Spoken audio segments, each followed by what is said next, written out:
I'll just give you a very brief background to this book and its subject, that is the Sikhs or the Sikhism, so that it will be easier for you to understand and see the activities and appreciate what you are going to watch. You see, our country has a unique distinction, and this place where we are sitting, this general area, has the unique distinction of being the cradle of civilizations. You see, Swan Valley civilization, I think probably the oldest. It goes beyond 50,000 years. Then we have the Indus Valley civilization. Then you have, before that is Mehrgarh. And then another civilization prospered here, that was Gandhara. In the land of fragrance, it is called. This very area, I think the earliest texts were written. Rig-Veda was written here. Earliest grammars were written here. Earliest folklore emerged from here. Hinduism was born here, and from here it shifted to mainland of India. It is named after Indus. That's why it was called Hind, and the Hindus were called because of known because of Sindh. So this tradition of this creativity, it continued, and the religious retreats in this area, they are known, the spiritual leaders, the Sufis. So it is in this tradition that we come to Sikhism. Actually, when Islam came, it brought in a new paradigm in this region. Earlier, there was Hinduism and Buddhism and Jainism. So Islam introduced a new social order, a new concept. So there were a number of movements, you could say reform movements, to reform Hinduism. And earliest, which is closer to us, is in 11th and 12th century. It was the Nath movement. Tilla Jogiya, I think most of you would remember or know, was the place where these yogis were actually located. And they were the first ones who spoke against the caste system and the hold of priests in Hindu society. And it was followed by another movement popularly known as Bhakti movement by Ramanand and Bhagat Kabir. And Bhagat Kabir is incidentally closer to the time of Baba Guru Nanak. So it was in this effort to synthesize these two major religious traditions, a number of people worked, but most coherent, most articulate, most, I would say, attractive concept of faith or philosophy was given by Baba Guru Nanak. And Baba Guru Nanak was very deeply associated with the Sufis. So the cornerstone of his teaching was oneness of God. So Sikhism basically deviates or is away from Hinduism by this one major component, and that is the Sikhs believe in one God. And this oneness of God, I will just read the very first few lines in the Granth. It is called Mool Mantar. Mool Mantar is, there's an expression of faith right in the beginning, the introductory. So I'll just give you, and then I think you will realize how close it is to the Islamic concept of oneness of God. It says, Ek Onkar, there is only one God. Satnam, true is his name. Then is Karta Purakh, he is the creator. Nirbhav, he is without fear. Nirvair, he is without enmity. Akal Murat, he is immortal. Ajuni, he is beyond deaths and births. If you just compare the concept with Surah Ikhlas, and you would see how close the things come to. Then Saibong, he is self-existent. And last is Gur Prasad. He says he is attained by the grace of the Guru. Now, it was this oneness of God and his preachings of Guru Nanak that Dr. Iqbal was so impressed. So in Bange, there is a tribute to Nanak. He says, कि बुत कदा फिर बाद मुद्दत के मगर रोशन हुआ. That is, Butt Kada is idol house or a temple where you have idols. He says it was lit after a very long time. और नूर इब्राहिम से आदर का घर रोशन हुआ. The house of Azar. Azar was the father of Ibrahim, who worshipped idols. Azar, Noor Ibrahim se, with the light of Abraham, the house of Azar was lit. It glowed with that light. फिर उठी सदा, आखिर सदा तौहीद की पंजाब से. Once again, Punjab resounded with the call for oneness of God. Even original Vedas spoke of oneness of God. And Hind को एक मर्द कामल ने जगाया ख्वाब से.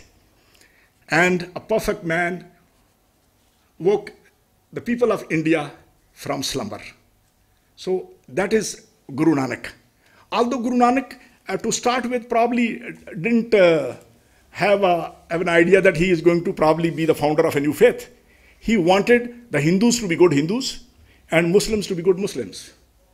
And he would say, that is, Ved Kitab or Bed Kitab, Bura mat kahiyo. That is, don't talk against the Vedas and the Quran. The bad is the one, Bura wo jo ke na vachare, who doesn't follow these. So the book and the Vedas are not bad. Bad are those people who do not follow their teachings. So basic his actually was to reform and to bring these two faiths together. But gradually with his teachings, I said the most prominent was the oneness of God. So that's why they became different from Hindus. And after Guru Nanak, other gurus, they carried that tradition and they compiled his teachings during the time of the fifth Guru, Guru Arjan. And it was named as Adi Granth. Adi from Punjabi, Adi, or you could say half Granth. So it includes the poetry of most of these Bhakti poets and even Muslim Sufis. Like, let's say, the poetry of Baba Farid. Most of it is in Guru Granth Saheb. It is called Guru Granth Saheb because this is a very special feature of Sikh religion, and you will see a number of pictures in that. Sikhs have 10 gurus. The last guru decided that there will be no guru after me. The book, the Granth, will be our guru. So it is called Shri Guru Granth Saheb. Saheb is a name of respect with everything. There is a Gurdwara Saheb and Nankana Saheb, and they put Saheb with everything. It has the sanctity, it has, let's say, the reverence of a living guru. In every Gurdwara, there is a resting place of the Granth Saheb. So Granth Saheb is formally retired into that room, which is a bedroom, where it rests for the night, and it is brought back to the Gurdwara in the morning. And the Sikhs don't carry it on their hands. They carry it, the book, on their heads. I met a gentleman. He said his Sikh friend wanted to donate him, give him a book, Granth Saheb, a copy of Granth old. He says, I won't give it to you because you will not carry it with that respect that we accord to this book. Because we keep it on our head. You are going in a bus. I don't think you can do that. So they carry that book. They don't lower it. There is one person who is carrying it, another person who is there, who is fanning the book. And it is formally brought into a place, and there is a place, raised platform, which is called Takht. It is placed on Takht, and then it is recited formally. So this is the Takht where Granth Saheb is placed, and people sit all around.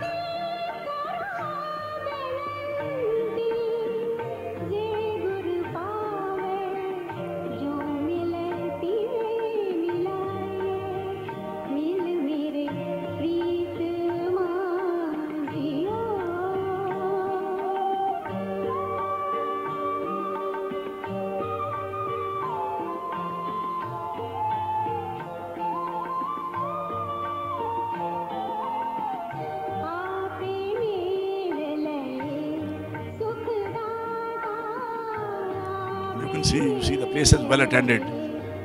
This Gurudwara.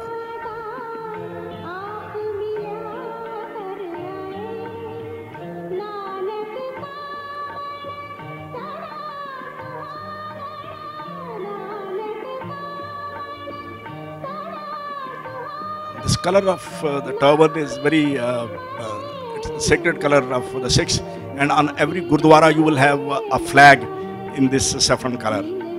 So that is symbolic that this place is a Gurudwara.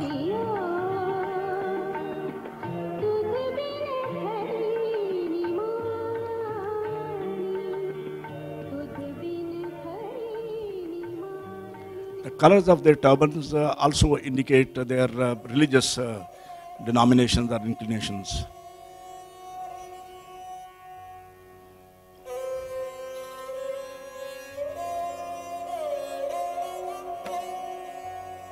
This door is from Samadhi from this side?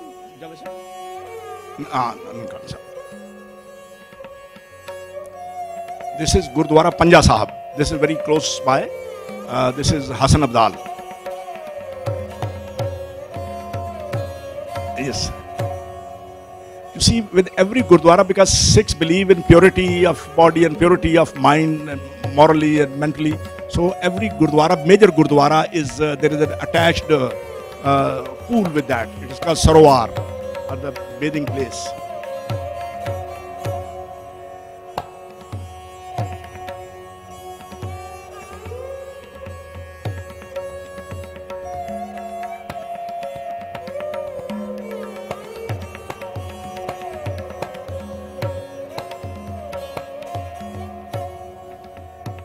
And all around you see there are actually the places to live. You see the visitors who come, they stay in these the kind of hostels for the yatris.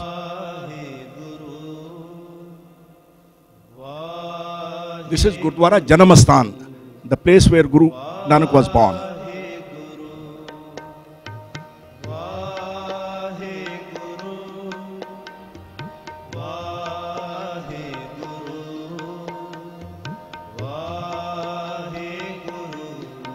You just see the architecture is a mixture of local and Muslim color. You see the arches and the minarets.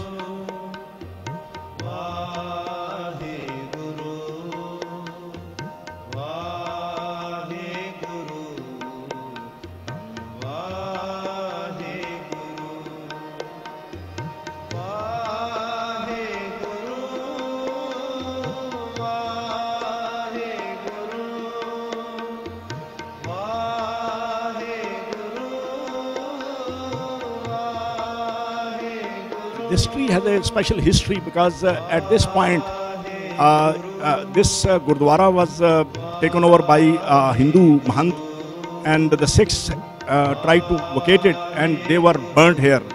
One story goes 130 were killed and burnt here, and another says there were about 200 or more. So this is the tree where this massacre took place.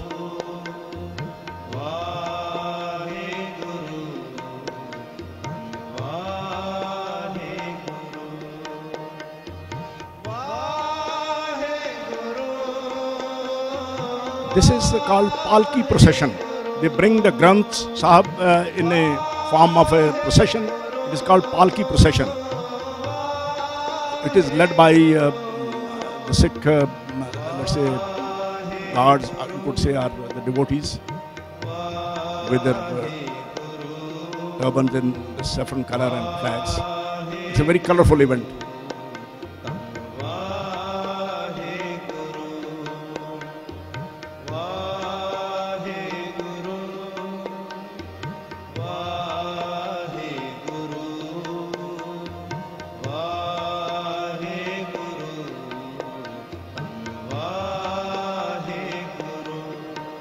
This is Gurudwara Malji.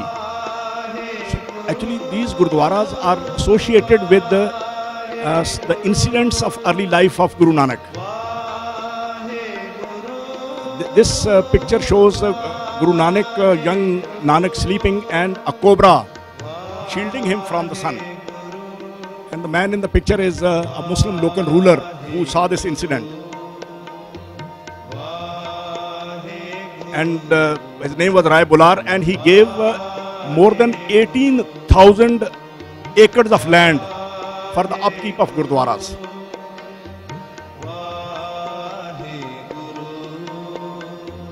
Bal Leela is the place where Guru Nanak used to play.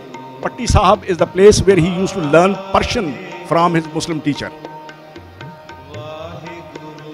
Tambu Sahab is Tambu is a tent. Tambu Sahab is a tree. It was like a tent where he would rest or sometimes come and stay there. Shemi Padshai is the sixth Guru, because the 10 Gurus and they call them Padshais. This is Gurdwara Sacha Sauda. The Guru was sent with a sum of 20 rupees to go and do business. So he found some fakirs, sadhus, and he fed them. When he came back, his father was very angry. He says, where's the money? He says, I have done true business. I have struck a bargain with God. So he spent that money on those. So this Gurdwara is actually, it commemorates that incident in that place.